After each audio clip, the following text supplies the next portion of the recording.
Did you see the weather today? Yeah, it's so nice outside. The sun is shining and the sky is clear. I know, right? It's such a beautiful day. I'm thinking of going for a walk in the park. That sounds like a great idea. It's not too hot or too cold, just perfect. Exactly. I love when the weather is like this. How's the weather been lately where you live? Well, we had some rainy days last week, but now it seems to be getting better. The spring is here and the flowers are starting to bloom, and soon you will see the nature will be covered with colorful flowers, and I love that. Oh, I love spring. It's my favorite season. To be honest, I can't wait to see all the colorful flowers.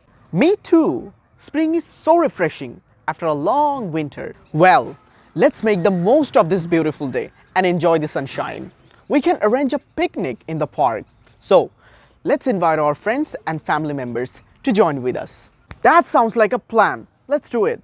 So, dear audience, যদি আপনার কাছে এই কনভারসেশনটি ভালো লেগে থাকে তাহলে simply একটা কাজ করবেন, ইউটিউবে যান এবং সার্চ করুন English with Sajal. That means ওইটা আমার ইউটিউব চ্যানেল, অ্যান্ড ওখানে একটা বাটন আছে, লাল বাটন, ওখানে লেখা subscribe. So please click that, subscribe করুন English with Sajal to get more videos like this. And আপনি আর কোন কোন টপিকের উপরে স্পেসিফিক্যালি আপনার ইংরেজিতে কী কী সমস্যা রয়েছে সেটি মেনশন করতে পারেন। I'll reply to your comments. So thank you very much. Share it with your friends and family and enjoy.